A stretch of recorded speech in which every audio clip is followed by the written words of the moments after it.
Thanks everyone this morning for joining us.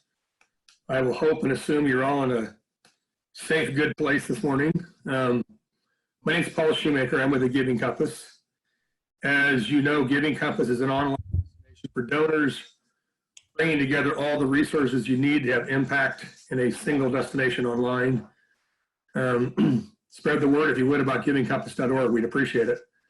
So today I'm going to have a chat with Kris Putnam-Walkerly, who's a philanthropy advisor and author. Hey, Kris. Hey, Paul.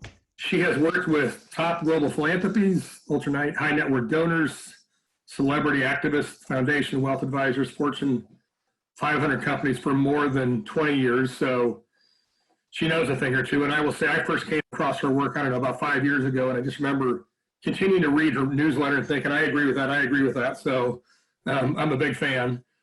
Her smart man. Delusional Altruism, Why Philanthropists Fail to Achieve Change and What They Can Do to Transform Giving, which actually comes out tomorrow. It's got a ton of great insights we're going to dig in today. We're going to hope it's going to be the best philanthropy book of the decade. Kris, your book, we'll get to COVID in a second. Just the time you're doing this right now, more and more people there's a lot of critique of philanthropy in our society. Donors they want to give with more impact. So just tell us a little about what inspired you to write this book in the first place.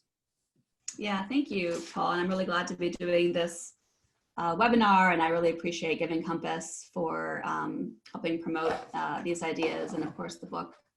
And I'm just going to say right off the top of the bat that I'm having internet connectivity problems, so I might or might not be falling off, but I will try to join you by phone, if nothing else, to make sure we finish today.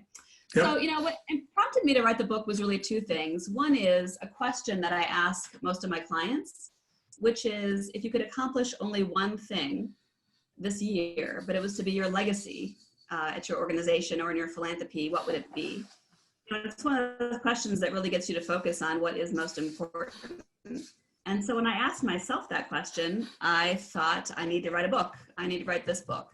And so that was really one of the prompts for me. I felt it was, one of those things, if I did nothing else, this would be a contribution I could make to the field.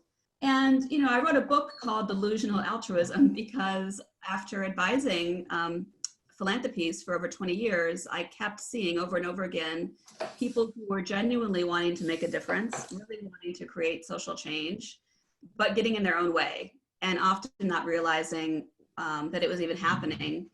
Much less what they could do differently. And so that's where the term delusional altruism comes from. Not that people are crazy, but that we have, all of us have misguided beliefs, illogical ideas that are hampering our impact. And so I hope that the book helps people see those and recognize when they're getting in their own way and then what they can do to transform their giving. Good. I love the title. That written expertise, that's the reason we're here and hosting this webinar with you today. As you know, some of the audience may not, Giving Compass is rooted in a set of principles and practices that we believe can support donors to influence meaningful change in communities. We will share that link at the end of the webinar, folks, so just know that. But the idea is effective practices can steer us away from unnecessary or delusional pitfalls so we can do more for the causes we all care about. In addition to the joy that giving can bring, impact philanthropy to us means developing a strategy before you give, learning from others, especially those closest to the issue who are least well served, and reshaping systems to unlock the potential that exists in communities. So before we jump into some of the questions folks have submitted to us today, and that's where we'll start, it's probably just on everybody's mind to spend a minute, talk about philanthropy's role during this pandemic going on. Any thoughts you want to share on that with us, just so we can sort of nail that one at the start? Yeah, a lot of thoughts, actually. I've been writing a lot about philanthropy's response or things that funders can do during this pandemic. So a couple of ideas. One is just to recognize that there are always at least four phases of any kind of crisis response. So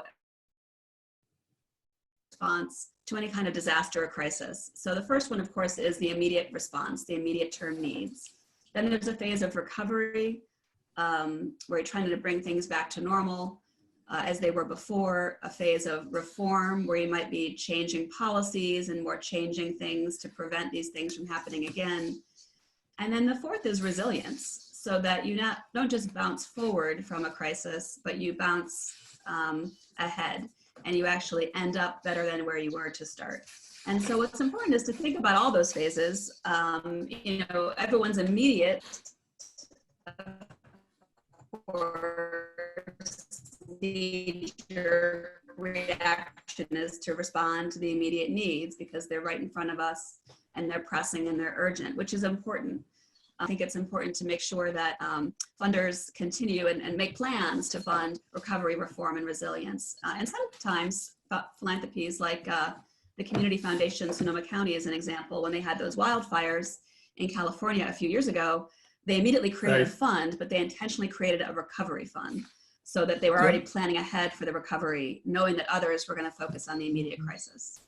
So that's one idea. I think the other is that disasters don't discriminate, but the recovery does. And so the people who are least prepared, lowest income, less access to healthcare, least opportunity for housing, lowest paying jobs, whatever it is, everybody gets impacted by a crisis, this pandemic, for example, or a fire, a wildfire, but the people who have the least resources are the least able to respond. And data actually show that natural disasters exacerbate income inequality by wealth.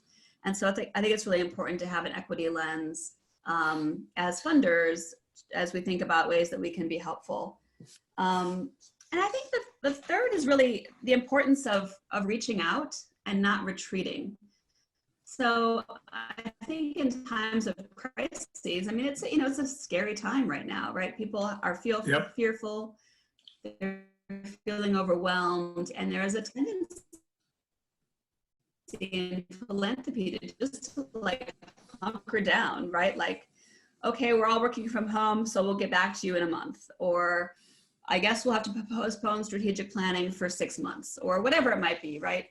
Yep. And I think the opposite is what's needed. What do you think is the number one question I should be asking myself as a donor when I'm thinking about how and where to allocate my support? That's about as basic as it gets. Yeah, that's a great question. And I think the number one question that donors should be asking themselves is simply why. And the reason to ask why, there's really two reasons to ask why. The first is to understand your purpose as a funder and to really make sure you understand the reason that your philanthropy exists, why you, your reason for being as a funder, so that you have clarity on not only your mission, but ideally also your strategy. And we can talk about that in a little bit. Without that, it's very hard to really know what you want to accomplish and how to allocate your support if you don't know why you as a foundation exist, or a donor, I should say, or a donor advised fund, or whatever your funding vehicle is. Yeah. And the second reason is to really question assumptions. And so, there's a lot of need in the world and in your community. There's a lot of issues to support nonprofits that are asking for help, fabulous, interesting collaborative opportunities in your community, ideas that are coming at you and, that you're learning about at conferences and whatnot, that all sound good. And I think it's really important for funders to stop and ask why more often, just to question assumptions and even understand, why something might be a good idea. Your board chair might say, we really need to get involved in this lead poisoning prevention initiative in our community. And I'm not saying that's a bad idea. I'm just saying you should ask why. Like, how does that fit into our strategy? Is that really the best use of our funding? Will that take us off course? I mean, even, right now, the big buzz is how quickly funders can get rapid response grants out to their grantees, right? Which of course is important, but even that you should say, why? Like, is that really the right strategy for us? Maybe we're already funding our nonprofits with multi-years of general operating support funding, and what we need to do is something different for them. We need to ask them what they need. So I think those are really the most important questions to help you identify what's most important to you as a funder, and then also what the best approach is for allocating your funds. Great. And I love your point about assumptions. There's a lot of assumptions in this sector that have been hanging around for a long dang time and they need to be questioned. So I'm going to start with a few questions that folks submitted to us before the call. And then, as I said, on the call, we'll open it up. The first question that came across to us was, given that a philanthropist's success is their grantee's success, how can donors best connect to and fund their grantee's mission? Yeah, great question. So again, I go back to what I just said. First, you need to know what your mission is as a funder. And, we say that, we kind of assume that everyone has a mission, but, I was just talking with a foundation executive director a month ago whose their family foundation has been around for like 50 years. She's the non-staff new executive director, and she realized to her surprise that the foundation doesn't actually have a mission, even though it's a big foundation and very well known. So, I think it's important to understand, what your mission is, because then you can make sure that your mission aligns with your grantee's mission. And then when you do that, I think the next thing to figure out is what's your strategy. So your mission should always remain the same. It's why you exist. But your strategy can really change from year to year, depending on what's happening and what you're trying to accomplish. And so getting clarity on your strategy, which is really as simple as figuring out what are you trying to accomplish with your philanthropy, let's say in the next year or two, looking at where you are today and figuring out how do we get from where we are today to where we want to be as quickly as possible. And how do we align? What kind of grantees do we need to do that? What kind of knowledge and resources do we need? How do we want to engage with the community? What systems, whatever it might be, right? Like, Yep. what's all the stuff that we need to help us get there? And really, only then are you really able to figure out, well, who are the right grantees for us to work with?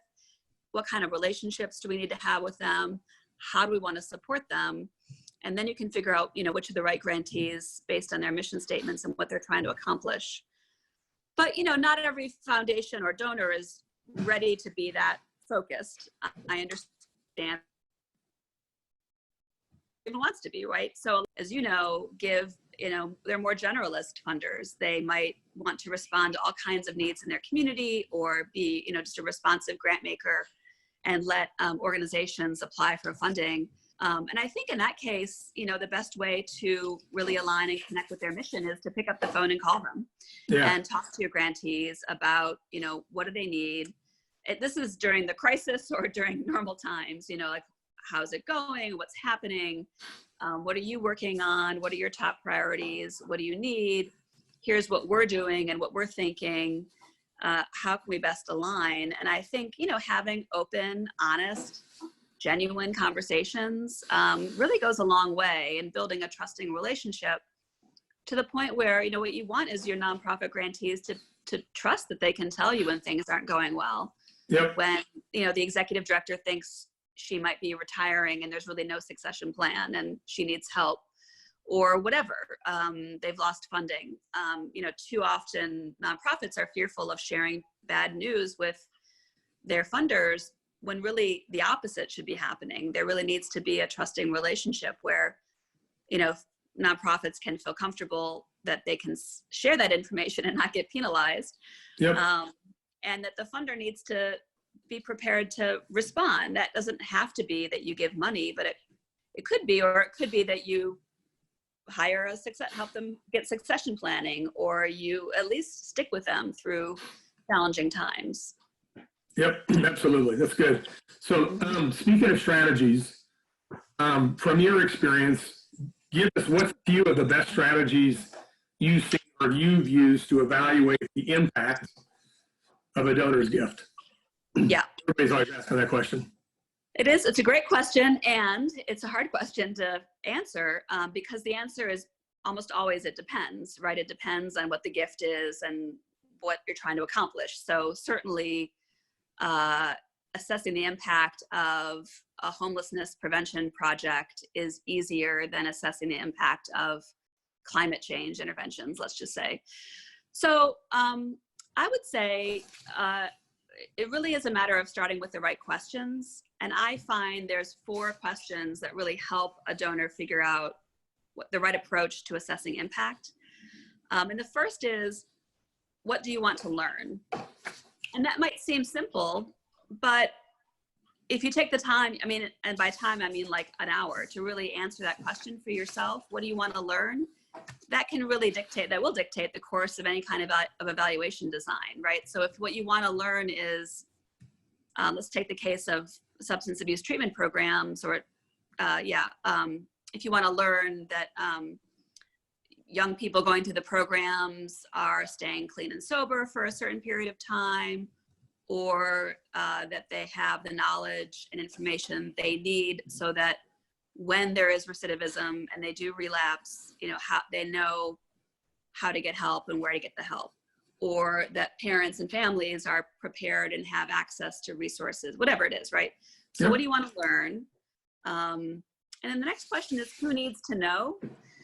And this is an important question because what you need to capture, the data you need to capture, kind of depends on who's asking the question, right? So if it's you and your spouse, or if it's your board of directors, then what you might want to know is the money was well spent, you've seen an impact, you have confidence in the executive director, they have a strategy that you can help implement, whatever it might be. So that's what you want to learn, as opposed to, let's say, who needs to know is Congress or like your state legislature, because you're trying to scale and expand a proven practice so that there's more funds, so then you might need a much more rigorous evaluation design, because who wants to know is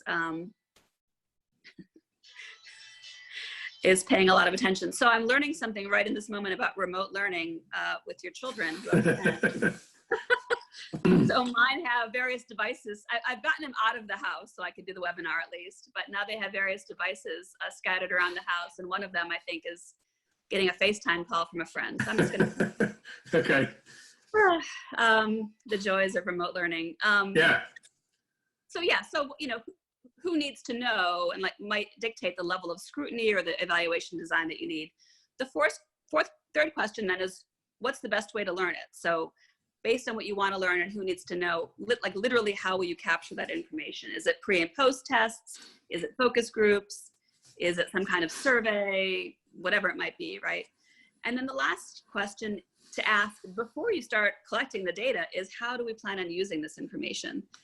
Because again, you want to think ahead to, well, what are we going to do with this? Are we just literally using it ourselves to decide if we're going to allocate another year of funding, or are we presenting it to Congress and those, or anything in between?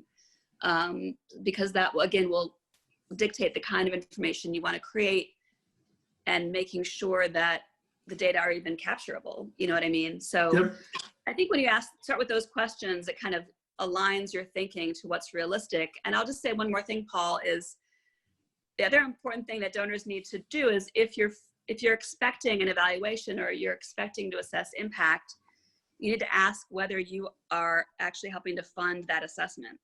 So I think too often donors, give a $5,000 or $10,000 grant and expect evaluation results where the evaluation would probably cost $50,000, right?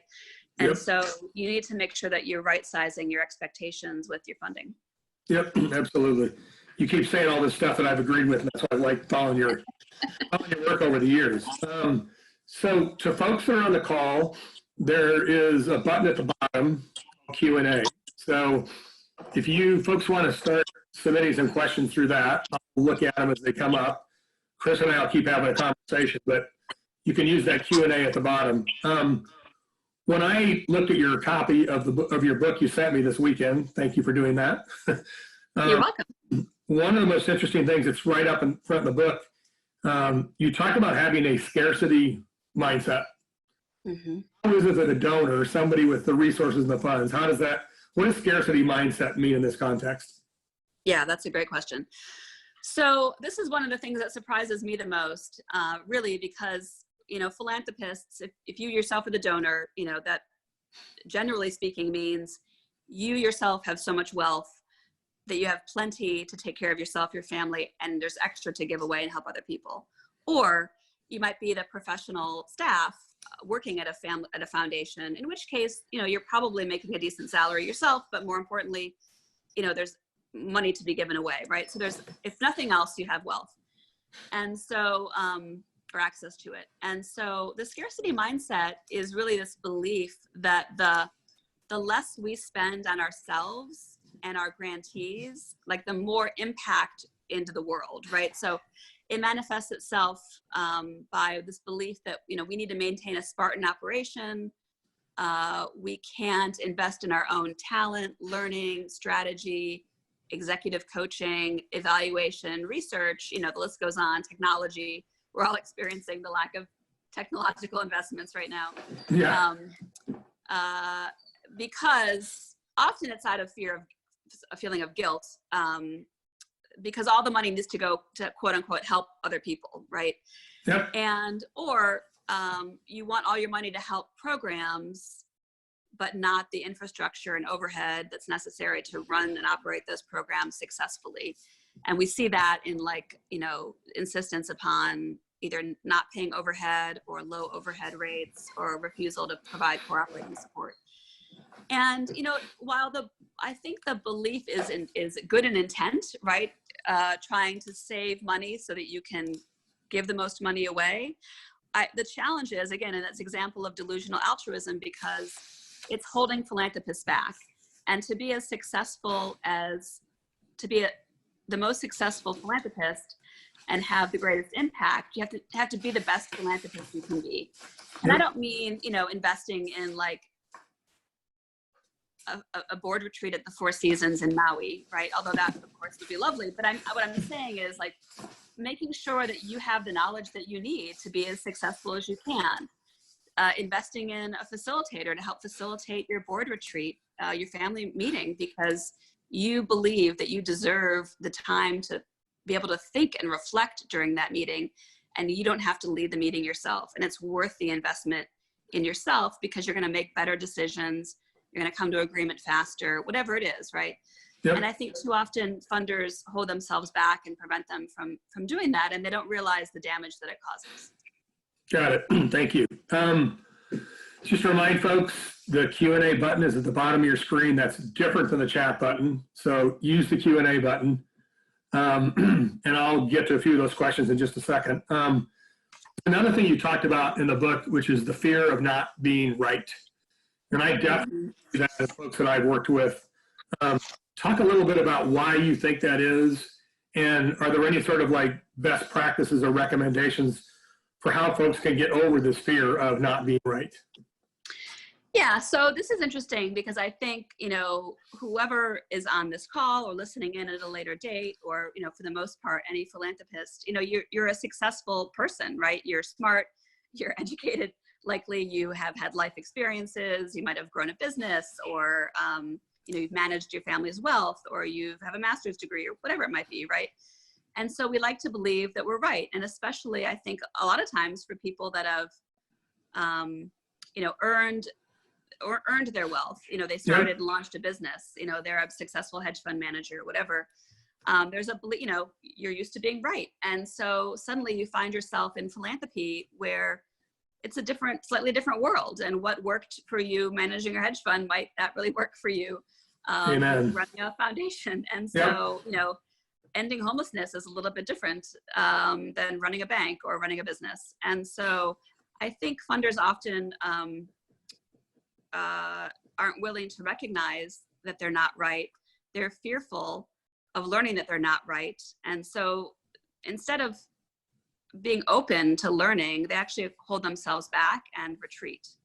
It's kind of easier to stay in your cocoons, listen to your friends, listen to your colleagues, as opposed to listen to community members who might be saying to you, hey, look, part of the reason your family made all this money is, on the backs of other people. And that might not be your fault per se, but hey, here we all are.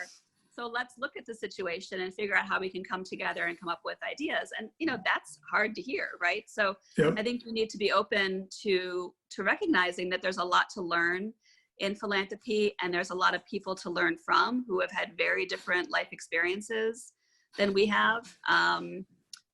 But only by engaging them and listening and learning can we create the right solutions and the true change that we are, I think, all seeking. Absolutely.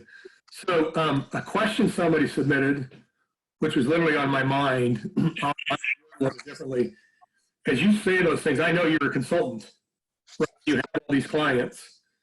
How do you have suggestions for how consultants can most effectively work with nonprofits in a way that'll change their giving attitudes? And I'm just curious, like when you're working with your clients and you bring this kind of stuff up, that's got to be tricky sometimes. So what are sort of your best practices for how you as a consultant work with donors? Well, I think just like any really aspect of philanthropy, I think building a trusting relationship is the first and most important thing. I mean, certainly I can't be effective with my clients if they don't trust me and I don't trust them, right? So part of that even is picking the right clients and making sure that you're working with somebody that you feel like you can work with, who's willing to listen to new ideas and try new things. Yep. But I think honestly, being open and honest and,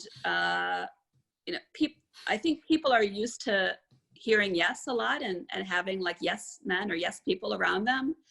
And they really appreciate being told something different or given a new way of thinking about things. I mean, just as an example, related to the scarcity mindset, I was talking with the head of a philanthropy association, and they were trying to conduct strategic planning. And like many philanthropists or people working in philanthropy, they envisioned this extended, like 1.5 year long process, which I think is unnecessary.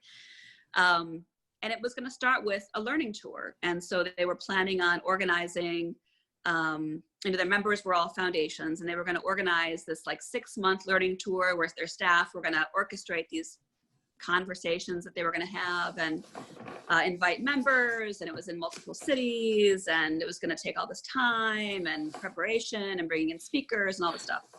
Yep. And it was to inform their strategic planning. So the intent was good, right? Yeah. They wanted to inform their planning and engage their members, right? And so I just laughed because I have a good relationship with this person. And I said that that's the wrong thing to do. And what that is an example of a scarcity mindset. And she paused, and then she burst out laughing, and she said, well, you have to tell me more. What does that mean? And then I began talking to her about how, their staff they have a very talented staff who are super knowledgeable about their region and philanthropy and their members. They're already in communication with their members all of the time. So they're learning from their members and the situations. They're already organizing a conference annually where if they did nothing else but listen to the speakers, they'd be learning. They had just commissioned research on various issues in their area, and they had a fabulous board of directors that represented the whole geographic footprint, and it was kind of like a who's who of philanthropy in their region. So what I advise them to do instead, and I write about this in the book, is to start with what you know. Like it's delusional not to recognize how much you already know. And that goes for everyone on this call and everyone listening on this webinar. You know a lot. You know a lot more than you realize you do. And if you just started with taking the time to think about it, or write it all out, or brainstorm with a team, or get on a Zoom call and brainstorm, and literally like for an hour or two, or maybe a half day if you need it, and brainstorm all the things that you know about what you're trying to accomplish, and then figure out, okay, like I bet you would know 80% of what you needed to know. Like I bet they would easily know 80% of what they needed to know just to be able to refresh their strategic plan. And then, okay, maybe there's 20% you don't know, or 30%. So then figure out, well, what is that? What don't we know? And then what's the fastest way to get that information? And I can guarantee you the fastest way is not organizing a 6-month learning tour. Right. It's maybe calling 10 people, or I don't know, doing some online research or something. So I think just being honest and helping my clients, recognize, I do believe it starts with the belief that they're trying to do the right thing and want to do the right thing and want some guidance and help. And so by helping point out, where they're getting in their own way and how it will save them time, save them money, save them headache, get them to where they want to go faster. I think that's the most helpful. Yep. So here's a question from someone. They apparently have a DAF, a donor advised fund, started modestly. It's grown over time. They're now in double-digit millions. And the question is, at what level do you think that person should think about getting an outside resource, excuse me, full or part-time to run it? And sort of what other resources should a person think about as their corpus grows? This person says they have an impact investing financial advisor that helps with portions of what they do. So let's sort of boil that down to, at what point should you think about getting your own resources instead of a donor's advised fund, if ever? And what other resources should they think about as their corpus grows? Yeah. Yeah. And so, so for everyone listening, a donor advised fund, if you don't already know, is just another option of a charitable giving vehicle that you can use, for example, instead of or in lieu of starting a private foundation or just writing checks out of your checkbook. You can think of it as a charitable checkbook, if you will, where you're able to allocate funding out of it. And a benefit is it's generally managed by somebody else. That somebody else might be like a financial firm like Fidelity Charitable or Schwab Charitable, or it could be your local community foundation, for example. And the value, there's lots of values.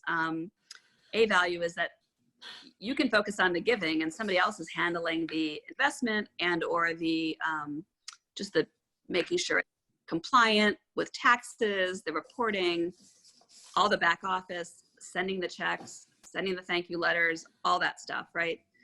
So I would say, I mean, for, you know, at $10 million, is that what you said it was? Yeah, double-digit millions. Yeah, so, you know, if you, and another plus and minus, I guess, of a donor advised fund, as you probably know, is there's no requirement for how much money you have to give away or by when. Right. So that's a plus for a donor because there's no rush. For the field, it's a negative because, you know, people could just not give money away. Although interestingly, donor advised funds give away a much higher portion of their money than foundations do. I didn't know that. More like, I didn't know that. Yeah, it's like 20% on average. It's really interesting. Whereas foundations, you know, it's about 5% or so. So anyway, so at 10 million, that would be what, $500,000 a year if you focus on the 5% rule like most foundations do. So that's, you know, a sizable amount of money. And as that grows, like if that tripled to 40,000, that would be what, $2 million a year. You know, I would say if you feel like the organization where your donor advised fund is parked is doing a good job, the money is well managed, sounds like you have an impact investment professional advising you, which is great, that you're also using that money, the corpus, to have an impact. I would say there's never a downside to getting help in other aspect of your giving. So you can always, you know, maybe your donor advised fund sponsor offers additional advising, but that might or might not be sufficient for you, or your community foundation, likely there's somebody there that can really help you. But there's no downside, I don't think, to ever bringing on additional support or guidance, advice, coaching, someone to help you navigate some of the decisions that you want to make, identifying what issues you care about or how best to support those issues, creating a strategy. You know, think about it as your kind of your own personal advising, you know, and what kind of information do you need? What are you lacking? What's holding you back? And who or what might be the right kind of help that you can get. To me, it doesn't matter how big or small that amount is. If it would be helpful to you in being successful, that's what's important. Yep, that's good. So you'll appreciate this. Kris, somebody just said, it's more of a comment, amen in capital letters, Kris. You're refreshing. Tapping internal expertise is always a great starting point. Often foundations don't take that route first. And I know that we've already asked the community, but yeah, let's start with ourselves. It's so common. It's common for everybody. Yeah. We always look to external best practices and we don't think about what our own internal best practices and what do we already know. Yeah. Yep, and absolutely. We waste a lot of money. Getting other people to answer our questions without asking ourselves first. No question. So when as I said up front, Kris sent me a copy of the book, which I got Friday. Haven't read the whole thing yet. You haven't? No, not quite. Well, when I opened and I looked through the table of contents, there's two chapters, one right after the other, I thought was really interesting. It says you ask the wrong questions, and then sort of the answer to that is start with the right question. So can you maybe synopsize for us, what are a few of those wrong questions, and instead, what are a few of the right questions? Yeah. Yeah, I think this is really important because asking questions leads us down certain paths. And so if you start with the wrong questions, you go down the wrong paths. And if you start with the right questions, then you're that much closer to achieving the impact that you want. And the wrong questions are deceptive because they don't seem wrong. They seem perfectly normal. So one of the wrong questions is asking how, like, how do we do something? And while that seems like a perfectly reasonable question to be asking, what happens, it becomes a wrong question when you ask how before you ask what. So I believe funders need to ask, like, what are we trying to accomplish before asking, how are we going to accomplish it? What do we want to accomplish is more of the strategy. The how is more of the tactic. And I think we've all been in situations where, like, planning discussions went around in circles and we all wanted to, beat our head against the wall because nothing resolves. And I think it happens because we focus on the tactics, the how, before we gain agreement on the what. We look at all the different alternatives and try to pick among them before having clarity and agreement on what our objective is and what we're trying to accomplish. And so that's when how becomes a wrong question. Another wrong question, which seems perfectly normal, is what's the best way to do this? Whatever it is you're trying to do, right? Now, we deserve the best, we want the best, our grantees and communities deserve the best for sure. But starting with what's the best way to do something can actually be a little bit paralyzing because I don't know what is the best. I mean, if you're in a room and someone said, what do you think is the best idea? You might not know, right? You might be afraid to share your idea, but instead ask, what are all the ways that we can do this? And really, truly brainstorm, what are all the different options that we have? We've agreed upon what we're trying to accomplish in our objective. Now, what are all the ways that we could think of to get there? And only then ask, what's the best way? And it might sound simplistic, but I think if you take the time to really come up with all the different options and scenarios, and only then figure out what you think are the best one or two ways to get there, you again save yourself a lot of time and save yourself a lot of money and help your grantees and the communities more quickly. Yep, absolutely. So for any folks who have jumped on since I said this last, if you got a question, there's a button at the bottom of the screen right between share and participants called Q&A. You can submit your questions there. What I really liked about the way you structured the book was it's sort of got this first section and the next section, and it's this juxtaposition of things. And there's a chapter in the first part that says you're fearful, and there's a chapter in the second part that says you act abundantly. So what does that look like to go from fear to abundance? How does abundance show up? What would I know? What would I see in a person if that was the way they were acting? That's a great question. So an abundance mindset is really the belief that the more you invest in yourself and your philanthropy and in your grantees, the better your outcomes are going to be. And so it's a belief that you as a funder, and again, I know this might seem weird because I think a lot of times we carry a lot of guilt that we don't deserve to invest in ourselves, but you do. You really need to. It's really incumbent upon you to ensure that you are putting your own oxygen mask on first, before you can help other people, that you have the greatest talent, capacity, technology, resources.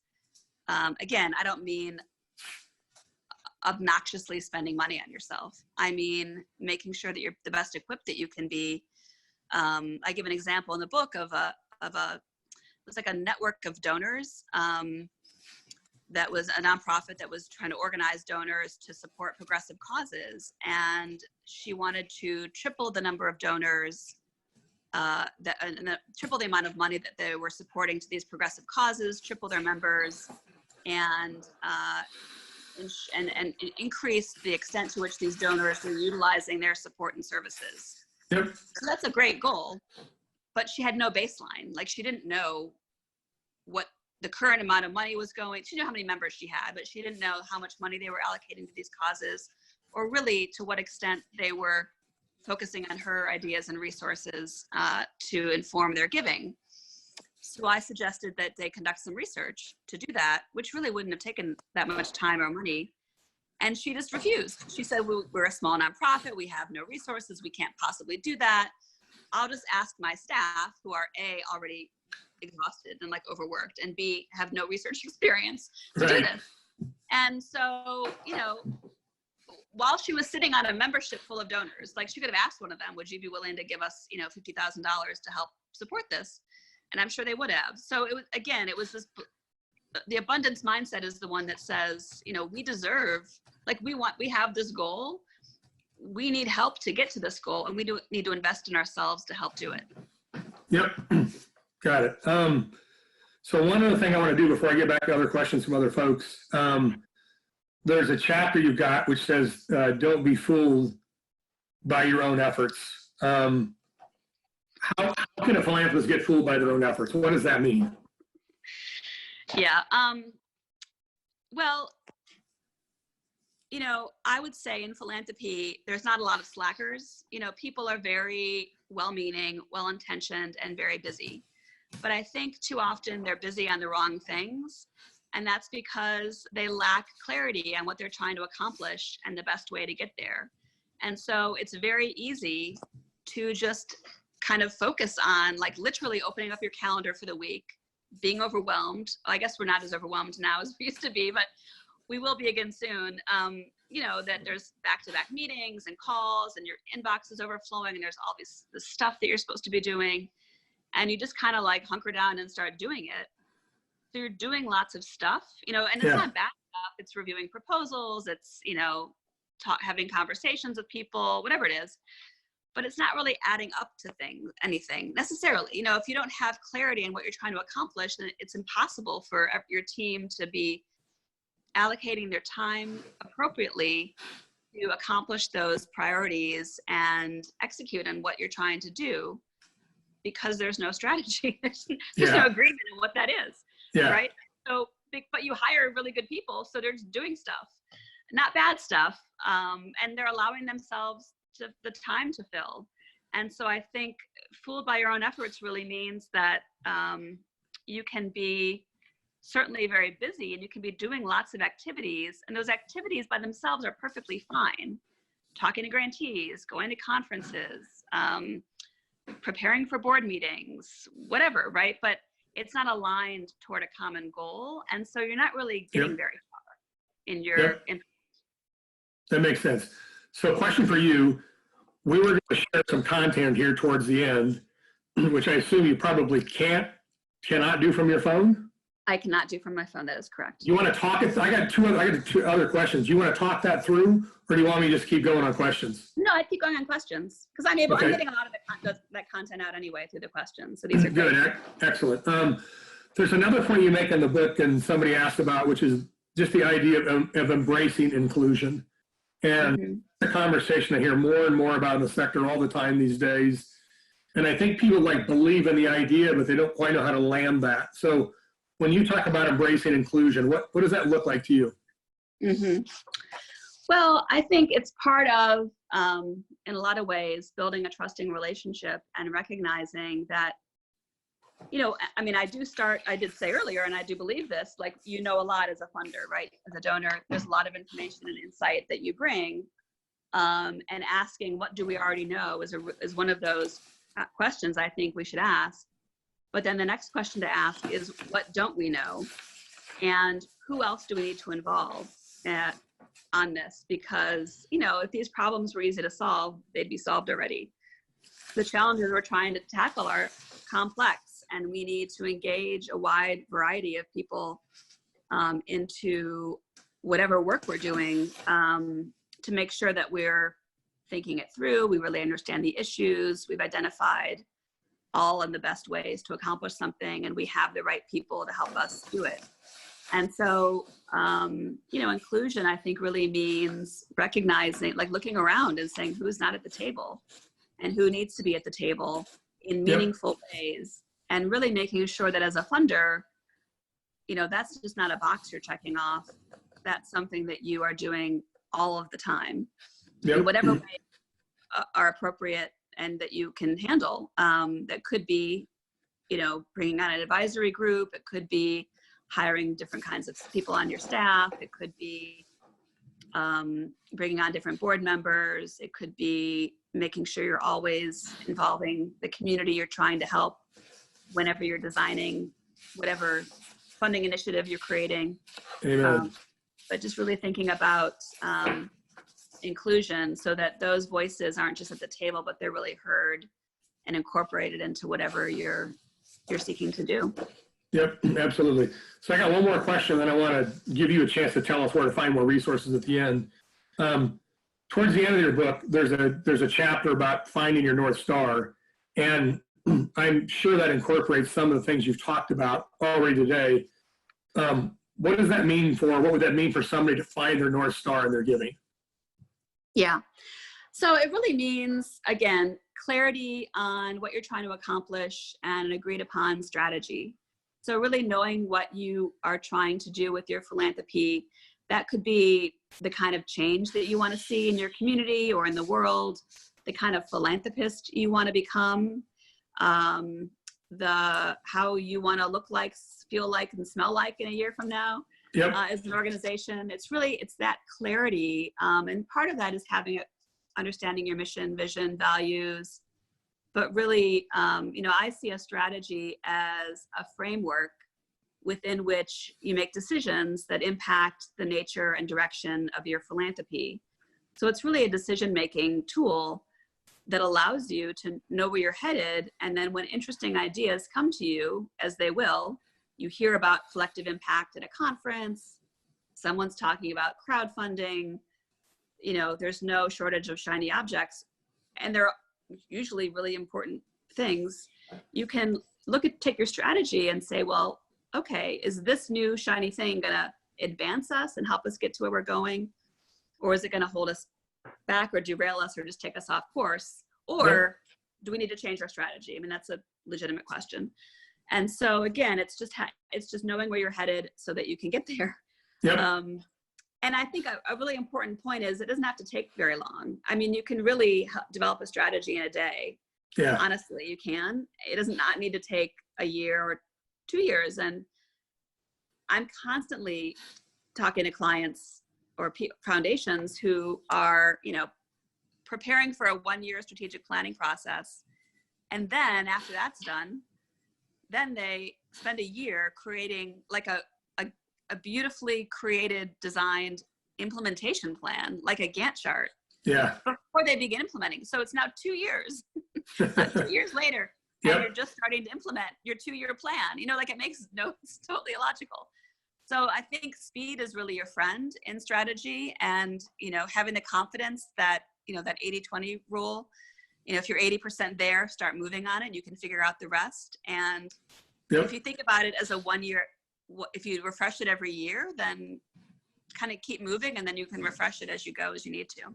Absolutely. So I want to give you a minute here at the end to just tell us sort of where to get your book, your website you've got with it. Tell us a little bit about how we can find resources around your book. Yes. Thank you for asking. So the book is officially on sale tomorrow. I'm so excited. And it is on sale at Amazon, Barnes & Noble online, Books A Million online, and you can simply go to my website, delusionalaltruism.com, and you can get all the links that you need there. So I would encourage you to order a copy. The first 10 of you who signed up, I should hopefully have emailed you today. If not, I will be emailing you shortly to let you know that you'll be getting a free copy. But everyone else, I hope that you buy a book. And there's a few free resources on that delusionalaltruism.com page. One is an article that I just wrote, so you'll be the first to read it. It's called 6 Mistakes Philanthropists Make in a Crisis and How to Avoid Them. So I think you'll want to download that. It's under the resources section. And also right there, I also created a discussion guide for delusional altruism. So you can download that guide, it's free. And then as you're reading the book, if you want to use the guide to help spur some questions and jot down some ideas as you're reading, that can be helpful for you or to discuss as a team or among your staff. Fantastic, thank you. So we always want to honor everybody's time. It's 10:59. To everybody on the call, thanks for hanging in there, submitting your questions, especially at the start. Kris, thank you for walking down the hallway, getting on your phone. We did what it took to make it work. So thank you for hanging in there and making it work. So, and to everybody, great call. We'll be back with more webinars in the future on Giving Compass. Take care of yourselves out there. And again, thank you, Kris.